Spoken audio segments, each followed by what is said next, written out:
ایک سورہ فاتحہ ان مرحومین کے لیے جنہوں نے درگاہ باب الحوائج اور اپنی زندگی کا اہم لمحات خدمت زائرین میں صرف کیا ہے، اور جو یہاں صدر رہ چکے ہیں مرحوم ممتاز علی ابن رمضان علی کی روح کے لیے بالخصوص تلاوت کرتے ہیں۔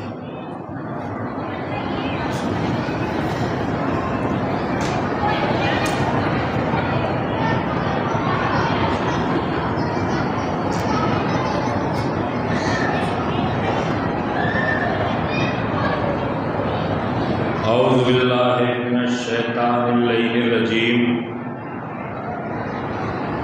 بسم اللہ الرحمن الرحیم، الحمد للہ الملک القدوس العزیز الحکیم، ونحمدہ ونصلی علی رسولہ الکریم، صاحب الدین والاسلام والحل والحرام والرکن والمقام والصلاة والصیام والشریعت والاحکام والحجت والبرہان والحق والبیان والفضل والاحسان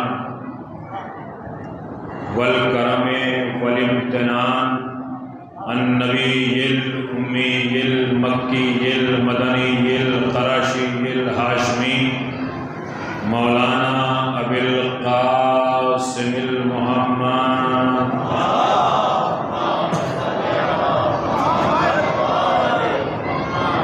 وآل بیتہ الطیبین الطاہرین المعصومین المظلومین،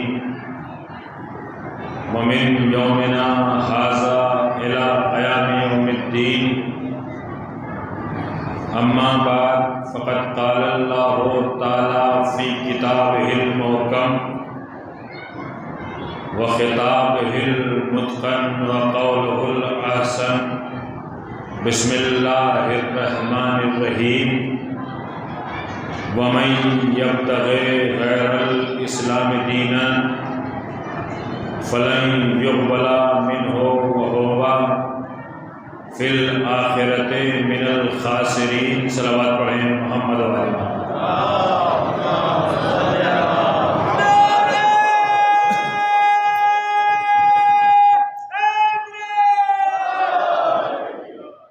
اس سے بابا سے بلند صلوات پڑھیں محمد و آل محمد۔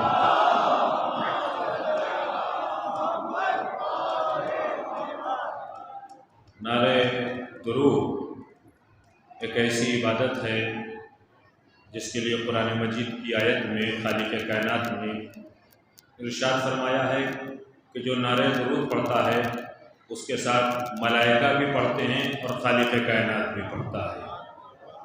یہ ایک پہلی عبادت ہے کہ جس میں اللہ بھی شریک ہوتا ہے، اس لیے کہ اللہ کسی چیز میں شریک نہیں ہوتا ہے۔ تو آپ سے میری گزارش ہے کہ بابا سے بلند نعرہ صلوات پڑھیں محمد و آل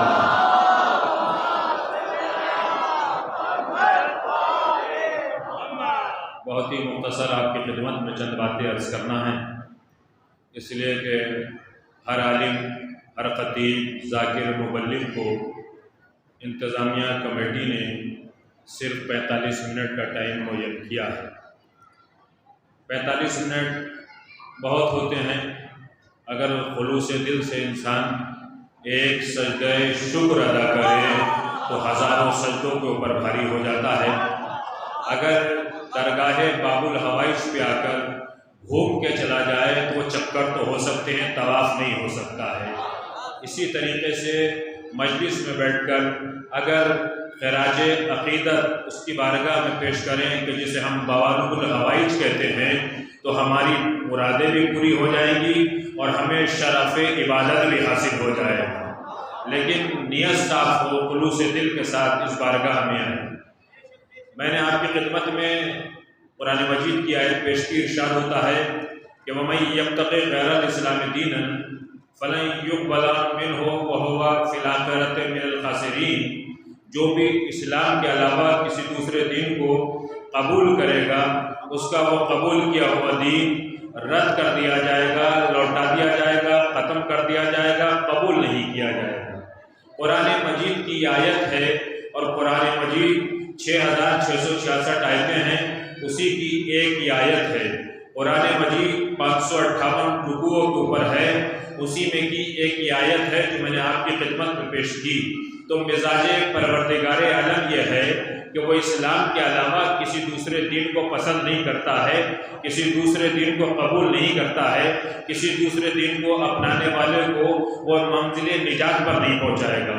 نجات اس کی ہو سکتی ہے کہ جو اسلام کے اوپر چلے گا، بخشش اس کی ہو سکتی ہے کہ جو اسلام کے اوپر چلے گا، زندگی کامیاب اس کی ہو سکتی ہے جو اسلام کے راستے کے اوپر چلے گا۔ آج پوری دنیا نے اسلام کی صداقت کو ثابت کر دیا ہے۔ اگر دنیا میں آتنکوادی نہ ہوتے تو اسلام جیسا پرسکون دین سمجھ میں نہیں آتا ہے کہ آتنکواد کسے کہتے ہیں اور اسلام کسے کہتے ہیں۔ صلوات پڑھتے ہیں محمد و آل محمد پر۔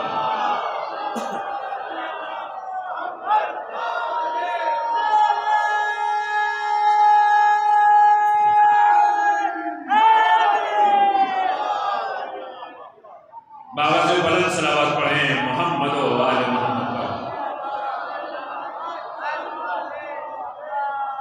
جب پرآشوب زمانہ ہے، انسان کا قاتل ہے، انسان کے اوپر دست و گریبانی کے لیے تیار ہے، انسان کو لوٹنے کے لیے نئے فارمولے بنا رہا ہے، ایسے زمانے میں اگر اسلام سمجھ میں نہیں آئے دوسرے دین کا بات کیا ہے؟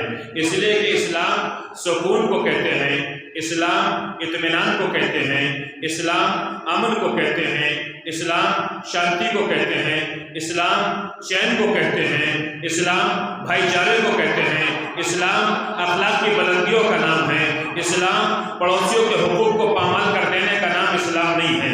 اور جب نہج البلاغہ میں مولا کائنات علی بن ابی طالب نے اسلام کی تعریف کی ہے تو آواز دی بسم اللہ الرحمن الرحیم، الاسلام هو التسلیم والتسلیم هو الیقین والیقین هو التصدیق والتصدیق هو الاقرار والاقرار هو الاداء والاداء هو العمل۔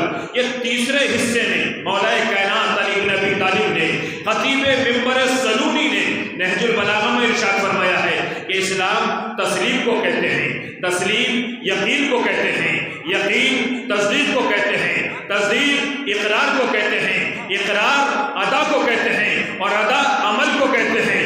عمل سے لے کر یقین تک جتنی منزلیں ہیں سب اسلام کے دامن کے اندر ہیں۔ اس لیے کہ جہاں شک ہو جاتا ہے اسے اسلام نہیں کہتے ہیں، جہاں یقین ہوتا ہے اسے اسلام کہتے ہیں۔ صلوات پڑھتے ہیں محمد و آل محمد۔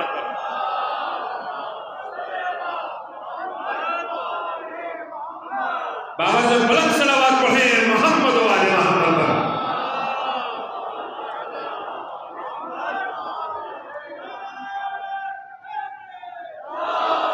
تو یہ اسلام ہے اور اسلام کی تربیت ہے کہ ہم اس فرش عزا پر بیٹھ کر یا تو تعلیمات احکام الہی کو بیان کرتے ہیں، یا سیرت محمد مصطفیٰ کو بیان کرتے ہیں، یا ان احادیث کو بیان کرتے ہیں کہ جن کے لیے نبی نے ارشاد فرمایا ہے کہ یہ اہل بیت میرے خون سے بنے ہیں، یہ اہل بیت میرے گوشت سے بنے ہیں، یہ اہل بیت میری جان ہیں، یہ اہل بیت میرا نفس ہیں، یہ اہل بیت میری روح ہیں۔ اس لیے کہ ہم انہی کی شان بیان کرتے ہیں۔ اور مولا کائنات علی بن ابی طالب کے لیے علامہ شاہ عبد الحق محدث دہلوی کتابیں، اپنی کتاب مدارج النبوہ میں علامہ شاہ عبد الحق اور اس کے علاوہ بہت سے علماء نے اس حدیث کو نقل کیا ہے، علامہ شاہ عبد الحق نے بھی نقل کیا ہے، اور ملا محمد صالح کشفی حنفی ترمذی کوکب الدر میں لکھتے ہیں کہ جب نبی معراج کو گئے اور معراج سے واپس آئے تو لوگوں نے آگے پوچھا سرکار کہاں گئے تھے؟ کہا معراج کو گیا تھا۔ کیا لے کر آئے؟ جس کا مزاج جو تھا، جس کی طینت جو تھی، جس کی طبیعت جیسی تھی، جس کے خیالات جیسے تھے،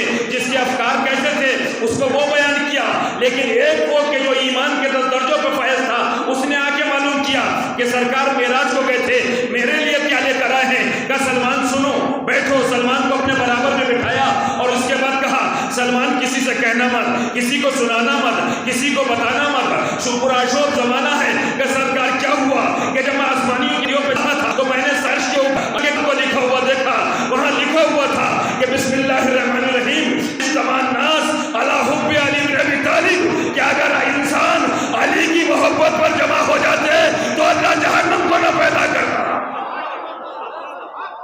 اگر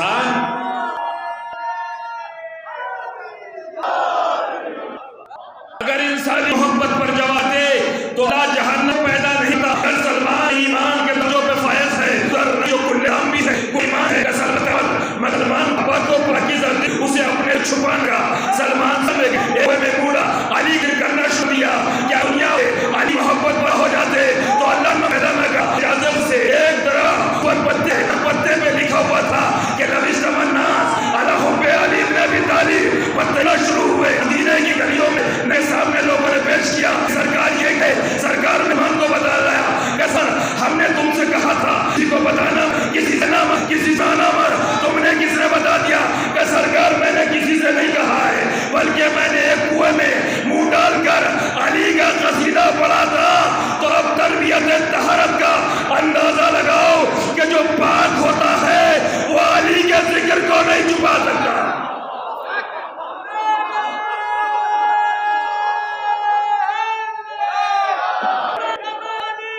بابا سے پوچھئے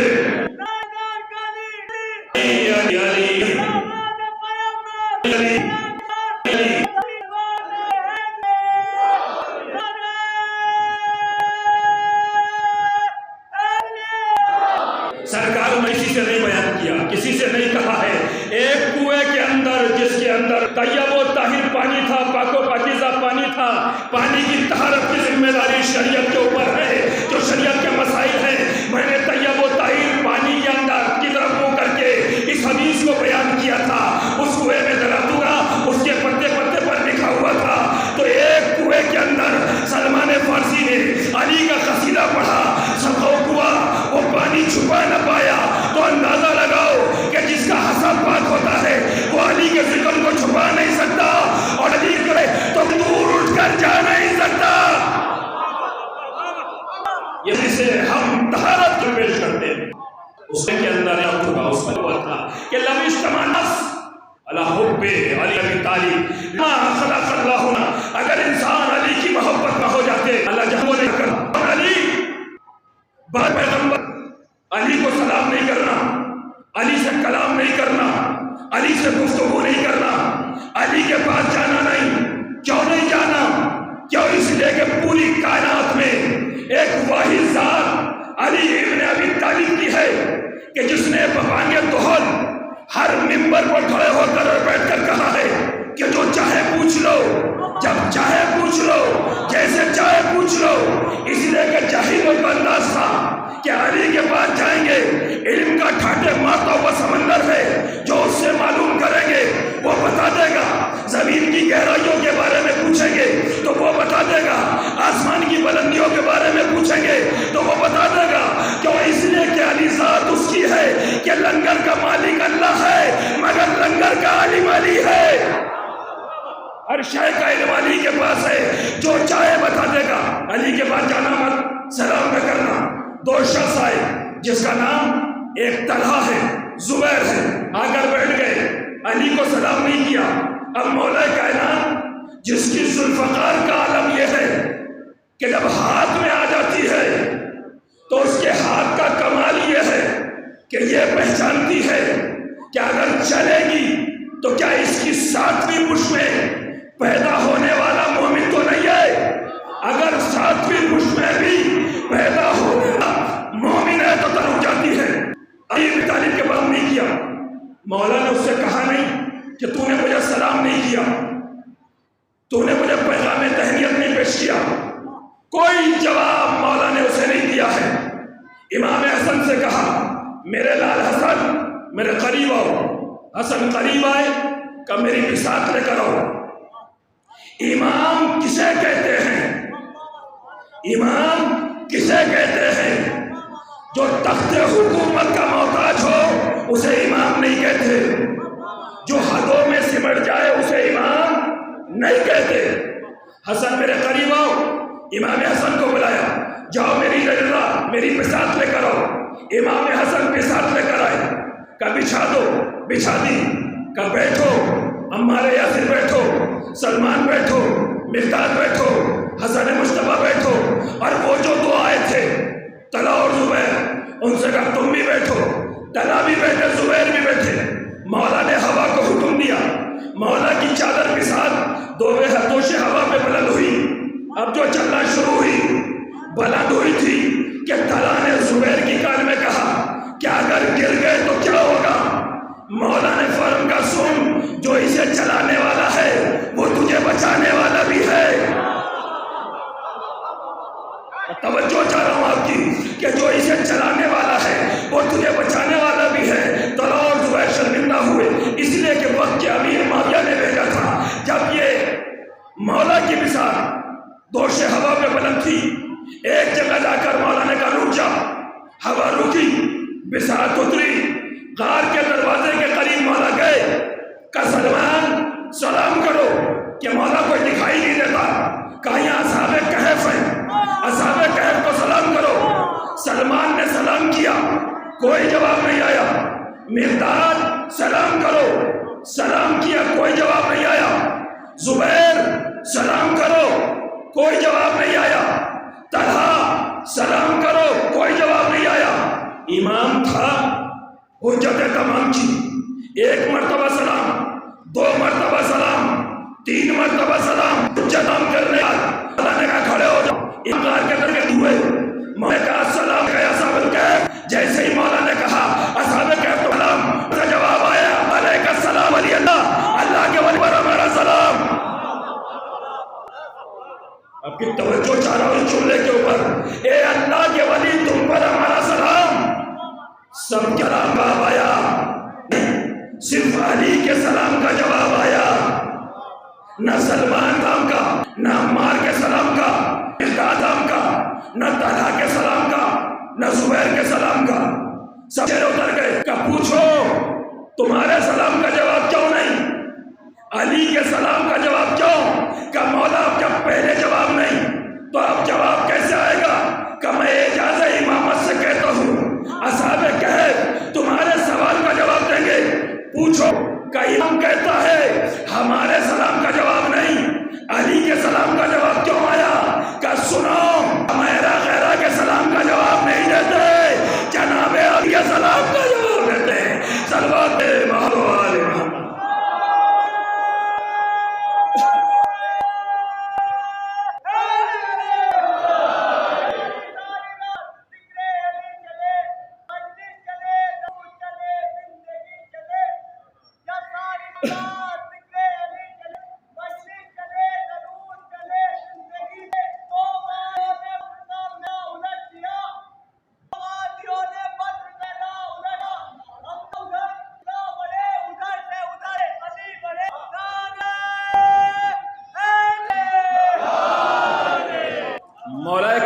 یہ نہیں کہا کہ تم نے مجھے سلام کیوں نہیں کیا.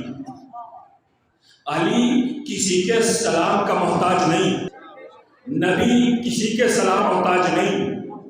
نبی اور امام من جانب اللہ وہ ہوتا ہے کہ جس کے سامنے سے چار جہتوں کے نہیں بلکہ 6 کی 6 سمتوں کے حجابات اٹھ سے چلے جاتے ہیں. امام زمین کی گہرائیوں کا اتنا ہی علم رکھتا ہے جتنا آسمان کی بلندیوں کا. امام دائیں بھی اتنا ہی دیکھتا ہے جتنا بائیں دیکھتا ہے. امام آگے بھی اتنا ہی دیکھتا ہے جتنا پیچھے دیکھتا ہے. بظاہر نگاہ سامنے ہے مگر شجاعت امام کے پاس ہے، اس لیے کہ امام لنگر کا محتاج نہیں ہوتا، لنگر امام کا محتاج ہوتا ہے. امام وہ ہوتا ہے کہ جب چاہتا ہے سورج کو پلٹا دیتا ہے، اور جب چاہتا ہے چاند کا دم ٹکڑے کر دیتا ہے، اور جب چاہتا ہے ستاروں کو اپنے دروازے پہ بلا لیتا ہے. صلوات پڑھتے ہیں محمد و آل محمد.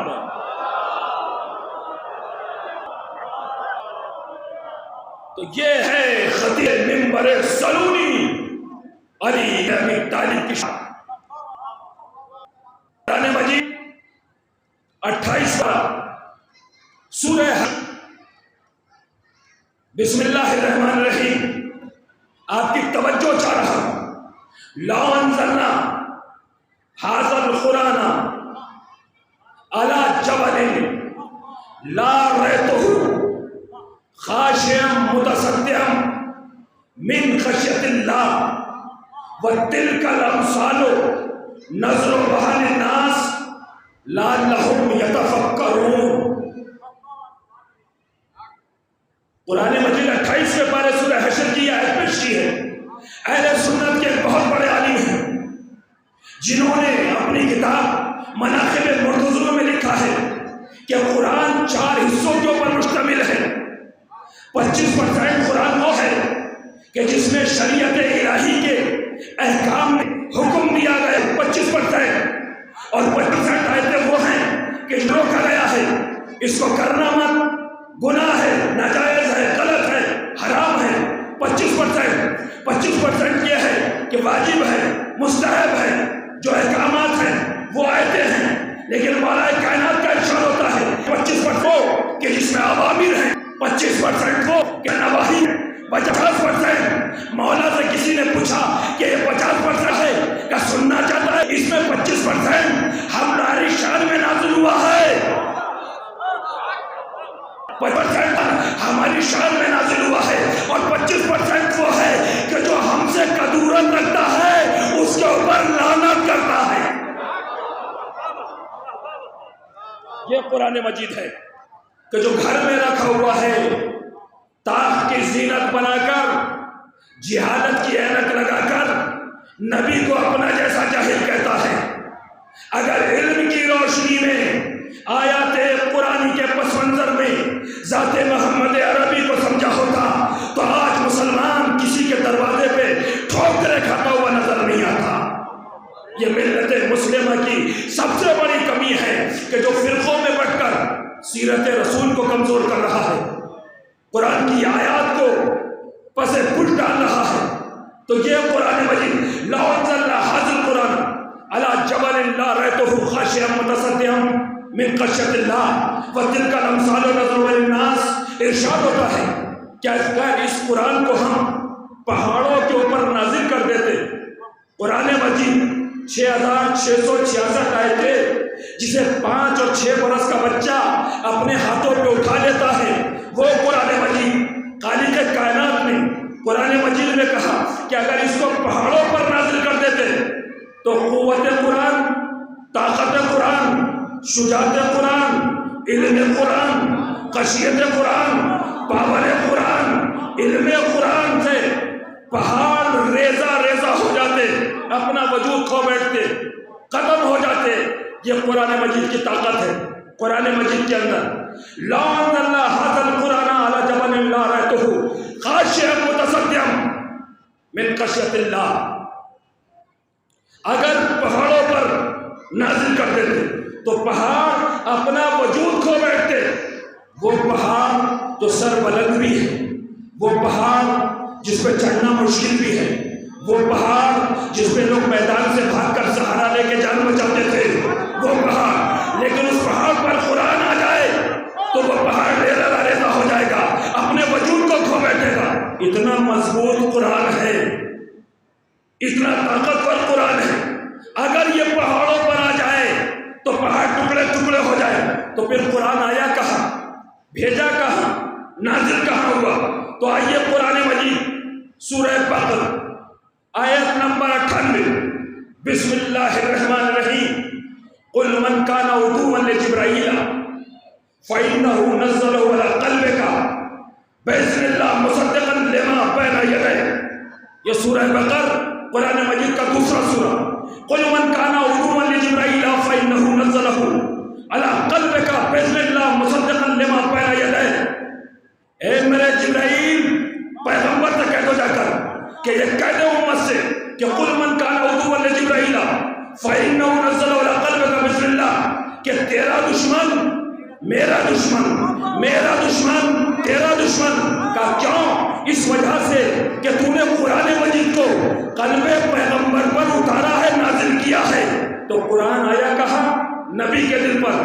جائے نزول قرآن مجید قلب پیغمبر پر، نبی کے دل پر، نبی کے قلب پر قرآن آیا، تو نبی کے دل پر قرآن آیا ہے۔ قرآن نے کیا کہا کہ اگر پہاڑوں پر آ جائے تو پہاڑ ٹکڑے ٹکڑے ہو جائے، لیکن قرآن آیا کہاں؟ نبی کے دل پر۔ تو اندازہ لگاؤ کہ جس قرآن کو پہاڑ نہ برداشت کر پائے اس کو میرے نبی کے دل نے برداشت کیا ہے، اس کو میرے نبی کے دل نے برداشت کیا۔ اب دل کو پالا کس نے؟ دل کو پروان کس نے چڑھایا؟ دل کو کھلایا کس نے؟ دل کے لیے قربانیاں کیا پیش کی؟ ہولڈر منظر عرب کی تلواریں قتل دو عبداللہ کے بیٹے کو، کھا کر دو مکہ، ابو نے کھایا کے بستر پایا، اپنے کو ڈالی محمد کے بستر پڑا، صبح ہوئی معلوم کیا چچا سویا وہاں تھا، جاگا یہاں، بات کیا ہے؟ کہ میرا لال دشمن تجھے قتل کرنا چاہتے تھے، میری غیرت تو تقاضا یہ نہیں کہ تو قتل ہو جائے میرے گھر میں، بلکہ میں نے اپنے بیٹے کو تیرے بستر پر لٹایا، اور تجھے اپنے بیٹے کے بستر پر لٹایا تو اس محمد کو پالا کس نے؟ ابو طالب نے۔ تو اندازہ لگاؤ جس کا دل اتنا مضبوط ہے اس کا پالنے والا کیسا ہوگا؟ یہ قرآن مجید کی آیات ہے، جس کا دل اتنا مضبوط ہے اس کا پالنے والا کیسا ہوگا۔ لیکن یہ میں نے دو آیتیں آپ کی خدمت میں پیش کی، اب اس کا نتیجہ دے رہا ہوں۔ کہاں قرآن آیا؟ قلب پیغمبر پر۔ دل کہاں؟ سینے میں، سینے کے اندر دل۔ دوسری شے ہے جس میں انسانی میں دماغ۔ نبی کی حدیث ہے کہ دل بادشاہ ہے، دماغ وزیر ہے۔ وزیر کہاں؟ سر میں، بادشاہ کہاں؟ سینے میں۔ ترتیب کائنات کیا ہے؟ بادشاہ اوپر ہوتا ہے، وزیر نیچے ہوتا ہے، جس میں انسانی کے لشکر میں خالق کائنات نے بادشاہ کو نیچے رکھا، وزیر کو اوپر رکھا۔ پروردگار یہ ترتیب بدلی کیوں؟ کہ بدلی نہیں ہے، ہم نے تیرے جسم میں غدیر کے میدان کو چھپا دیا ہے۔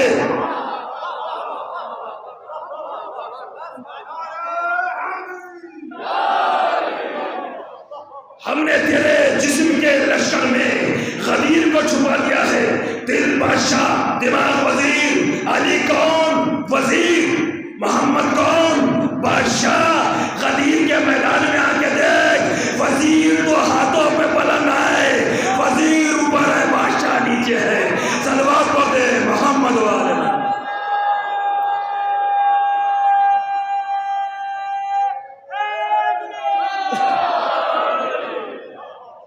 وزیر کون؟ علی ابن ابی طالب۔ بادشاہ کون؟ نبی آخر الزمان، جس کی سیرت طیبہ کو پڑھ چل کر ہر نبی کے فالوور بنتے ہیں۔ بادشاہ کے ہاتھوں کے اوپر وزیر بلند ہے۔ یہ ہے ترتیب جسم انسانی، جسے غدیر کے میدان میں پیش کیا ہے۔ ہمارے گھر میں قرآن رکھا ہوا ہے، طاق کی زینت بنا۔ اسے طاق کی زینت بنانے کی ضرورت نہیں، اسے پڑھنے کی ضرورت ہے۔ جب انسان پڑھے گا تو اس سے نئے نئے انکشافات ہوتے چلے جائیں گے۔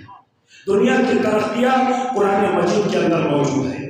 700 مقامات کے اوپر قرآن مجید میں ارشاد ہوا ہے کہ تم موجودات و مخلوقات کے اوپر غور کرو۔ موجودات اور مخلوقات کیا ہے؟ موجودات اور مخلوق کا نام ہے سائنس، اس لیے کہ اسلام تحقیق کو کہتا ہے۔ جب تحقیق ہوتی ہے تو سائنس سمجھ میں آتی ہے، اور جب تحقیق سے انسان دور ہو جاتا ہے تو اسے نہ اسلام سمجھ میں آ سکتا ہے، نہ ذات علی سمجھ میں آ سکتی ہے، نہ ذات رسول سمجھ میں آ جاتی ہے۔ تو تحقیق ہوتی ہے تو تصدیق کی منزلوں پہ فائز ہوتا ہے، اور جب تصدیق ہو جاتی ہے تو اس کے بعد وہ مسلسل تصدیق کے بعد مسلمان کہلاتا ہے، داخل اسلام ہو جاتا ہے، اور جب داخل اسلام سے آگے بڑھتا ہے تو اس کا دل اتنا صاف و شفاف ہو جاتا ہے تو وہ مومن کہلاتا ہے، اور جب مومن کہلاتا ہے تو کل ایمان سے اس کا رشتہ ہو جاتا ہے، اور جب ایمان کی حد کمال پر پہنچ جاتا ہے تو اس کے بعد وہ متقی کہلاتا ہے۔ ہمارے ہاتھ میں ان شخصیتوں کا دامن ہے کہ جو کائنات کی محتاج نہیں تھی، بلکہ کائنات بن رہی تھی، یہ دیکھ رہے تھے۔ زمین کا فرش بچھ رہا تھا، یہ دیکھ رہے تھے۔ شامیانہ بغیر ستونوں کے بنایا جا رہا تھا، یہ دیکھ رہے تھے۔ وقت کم تھا، مختصر میں نے آپ کی خدمت میں عرض کیا۔ دنیا کے ہر مذہب والے نے ان ذوات مقدسہ کو ضرور مانا ہے۔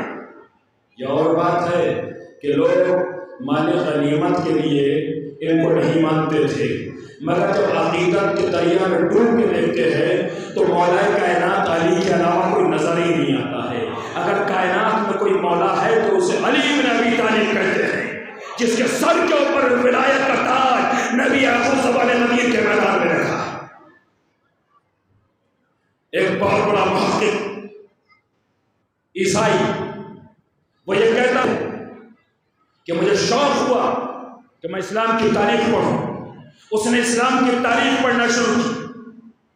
وہ کہتا ہے کہ جب میں نے تاریخ اسلام کو پڑھا تو تاریخ اسلام کا سب سے پہلا چیپٹر دعوت ذوالشیرہ، اسلام کی دعوت، سب سے پہلی دعوت نبی نے دی۔ نبی کا سن 40 برس، علی سن بلوغ سے نیچے 13 برس۔ پہلی دعوت اسلام۔ وہ کہتا ہے کہ جب میں نے اسلام کی تاریخ پڑھنا شروع کی تو پہلا چیپٹر اسلام، دعوت ذوالشیرہ۔ دعوت ذوالشیرہ میں نے دیکھا کہ ایک انسان ہے جو اسلام کی تبلیغ انسانیت کے سکون اور انسانیت کی بقا کے لیے کر رہا ہے۔ اس میں ایک کمسن بچہ کھڑا ہو کے اس کی نصرت کا وعدہ کر رہا ہے۔ ایک انسان ہے کہ جو انسانیت کو مجروح ہونے سے بچانے کے لیے بنام اسلام پہلی دعوت دے رہا ہے، اور اس میں 13 برس کا بچہ کھڑے ہو کر اس کی حمایت کا وعدہ کر رہا ہے، اس کی نصرت کا وعدہ کر رہا ہے۔ وہ کہتا ہے کہ مجھے اشتیاق پیدا ہوا، جذبہ پیدا ہوا، شوق پیدا ہوا، اس لیے کہ وہاں عرب کے پتو بھی بیٹھے تھے، عرب کے لٹیرے بھی بیٹھے تھے، طویل القامت بھی بیٹھے تھے، خطرات بھی بیٹھے تھے، عمر دراز بھی بیٹھے تھے، ہر شعبے کے مالک بیٹھے تھے، مگر کوئی یہ نہیں کہتا ہے کہ میں تیری نصرت کروں گا، میں تیرا ساتھ دوں گا، میں تیرے ساتھ چلوں گا، میں تیرے ساتھ کام کروں گا۔ بس ایک طرح سے 13 برس کا بچہ ہے، وہ کہتا ہے کہ میں تیری نصرت کروں گا۔ اشتیاق پیدا ہوا۔ وہ کہتا ہے کہ میں نے دعوت ذوالشیرہ پڑھی، نبی نے اعلان رسالت کیا، علی نے گواہی دی۔ اس کے بعد میں نے شب ہجرت دیکھی، اس میں دیکھا کہ نبی کے بستر پر کوئی اور نہیں سوتا سوائے علی کے۔ وہ کہتا ہے بدر پڑھی تو علی نظر آئے، احد میں دیکھا تو علی نظر آئے، بدر میں دیکھا تو علی نظر آئے، دوش میں دیکھا تو علی نظر آئے، میدان میں دیکھا تو علی نظر آئے، منبر میں دیکھا تو علی نظر آئے، خیبر میں دیکھا تو علی نظر آئے، لاپتہ کی منزلوں میں دیکھا تو علی نظر آئے، مرد میدان خیبر دیکھا تو علی نظر آئے، منبر کوفہ کے اوپر دیکھا تو علی نظر آئے، مسائل کا حل کرتے ہوئے علی نظر آئے، لوگ ہلاکتوں میں پھنسے تو مدد کرنے والے علی نظر آئے۔ ہر منزل علی، ہر گاؤں علی، ہر ڈھنگ علی، ہر رنگ علی، صبح علی، شام علی، ہر جاتا مسلک علی علی ہو رہا ہے۔ وہ کہتا ہے مجھے بڑا اشتیاق پیدا ہوا کہ ایک انسان ہے کہ جو ہر جگہ نظر آتا ہے، ہر موقع پہ نظر آتا ہے، ہر وقت پہ نظر آتا ہے، ہر گام پہ نظر آتا ہے۔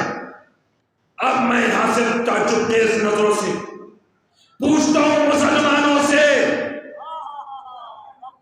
کہ یہ کون ہے کہ نبی کے بستر سے لے کر نبی کو قبر اتارنے تک کسی منزل پر نبی کا ساتھ چھوڑ کر نہیں گیا ہے، ہر مقام پر نبی کے ساتھ نظر آیا، ہر کام پر نبی کے ساتھ نظر آیا۔ کیا اس کی کوئی کتاب موجود ہے؟ کیا اس کا کوئی واقعہ موجود ہے؟ کیا اس کی کوئی بکس موجود ہے؟ تو علماء دین سے جب اس نے معلوم کیا تو علماء نے کہا سون اس کی ایک کتاب ہے، اس کا نام ہے نہج البلاغہ۔ میں نے نہج البلاغہ کو لیا۔ وہ کہتا ہے کہ میں نے نہج البلاغہ کے پہلے خطبے کو پڑھنا شروع کیا، نہج البلاغہ کے پہلے خطبے کو پڑھنا دیا۔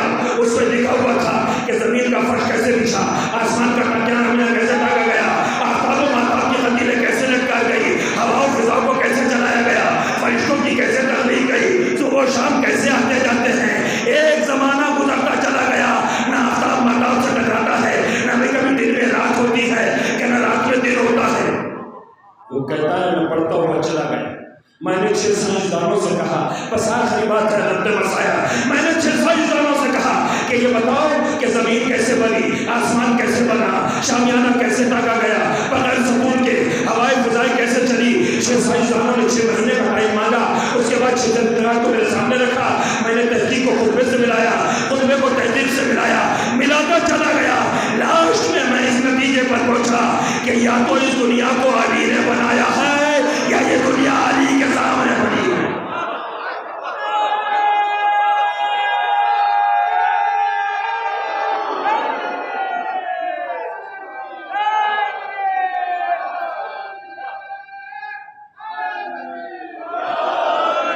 یا تو یہ دنیا علی کے سامنے بنی ہے یا اس دنیا کو علی نے بنایا ہے۔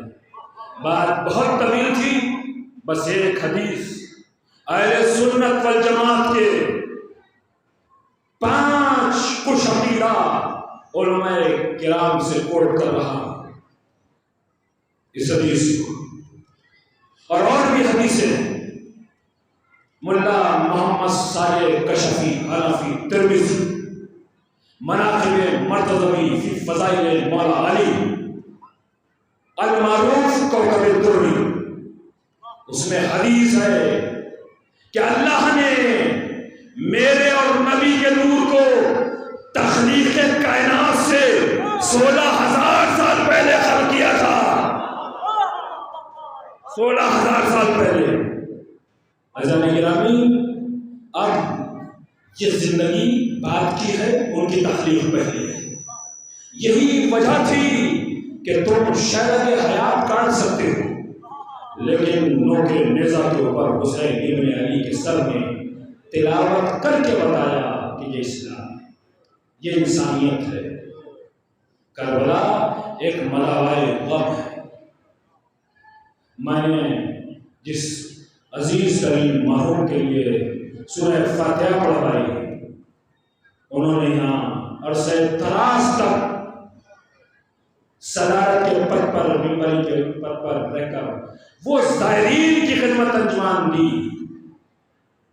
کہ ایک لمحے کے لیے بھی زائرین کی جیبوں کے اوپر نگاہ نہیں تھی، بس خدمت ہو جائے، خدمت ہو جائے، خدمت ہو جائے۔ باب الحوائج کی بارگاہ ہے، یہاں حاجتیں پورا ہوتی ہیں۔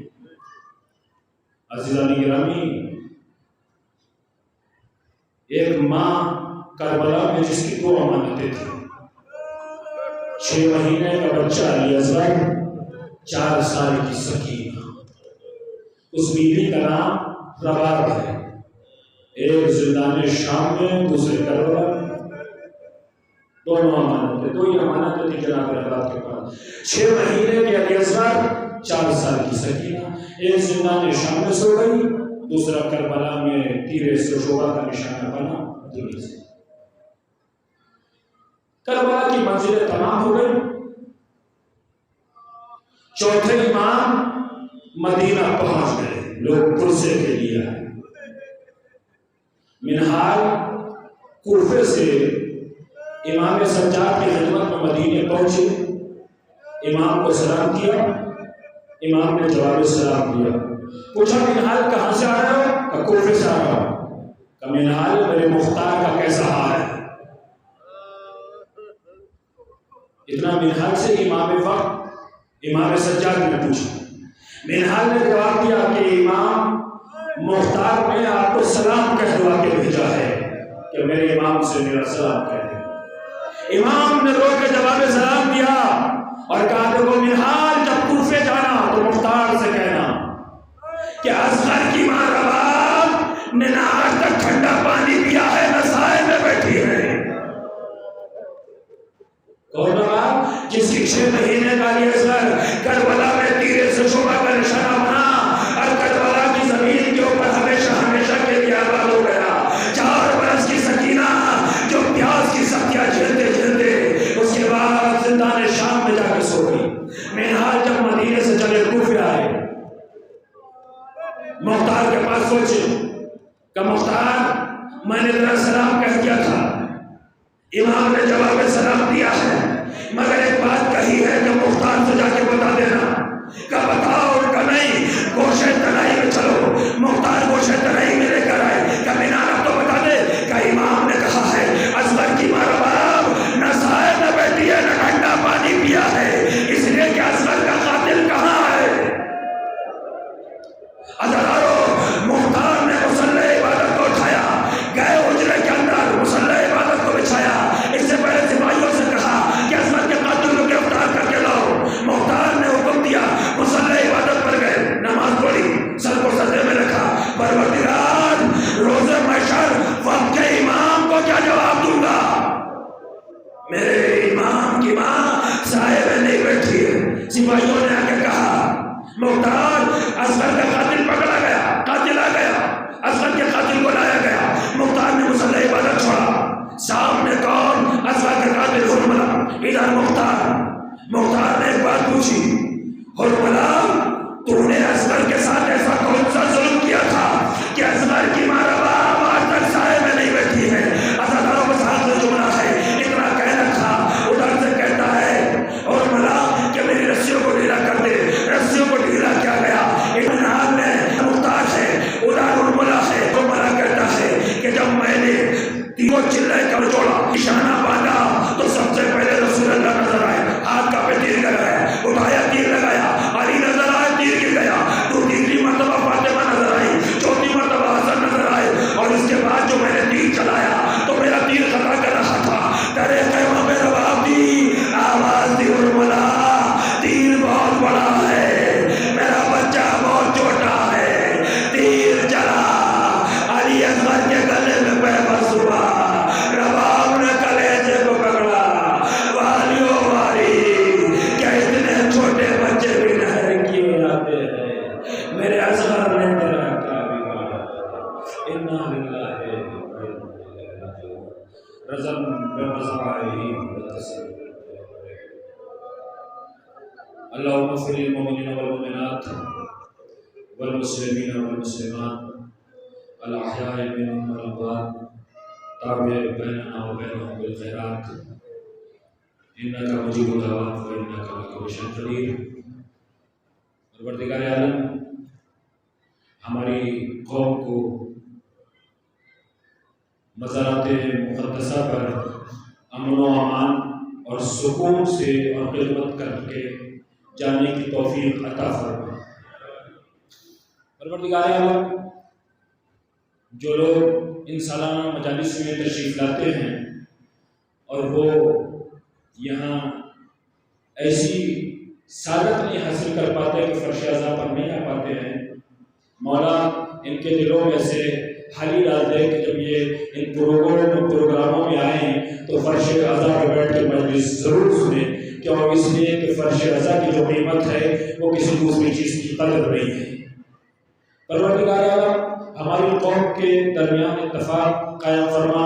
پروردگار عالم پراشور زمانہ ہے، اس پراشور زمانے میں آیات الہی کی حفاظت فرما۔ پروردگار عالم جو ہماری منتظمہ کمیٹی ہے اس کو اور زیادہ کام کرنے کی توفیق عطا فرما، اور ہماری قوم کے مقید حضرات کے دلوں میں یہ حالی ڈال دے کہ پروردگار عالم کہ یہ لوگ اس منتظمہ کمیٹی کی اور زیادہ مدد کریں تاکہ یہاں اچھے سے اچھے انتظامات اور زیادہ ہو سکیں، تاکہ دوسرے مذاہب کے لوگ یہ کہیں کہ جو انتظامات باب الحوائی حضرت عباس کی بارگاہ میں ہیں وہ کہیں دوسری جگہ نہیں ہوتا ہے۔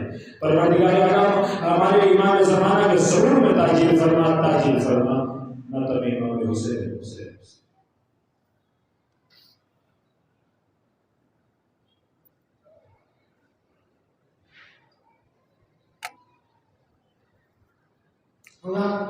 تشریف رکھیں۔ ابھی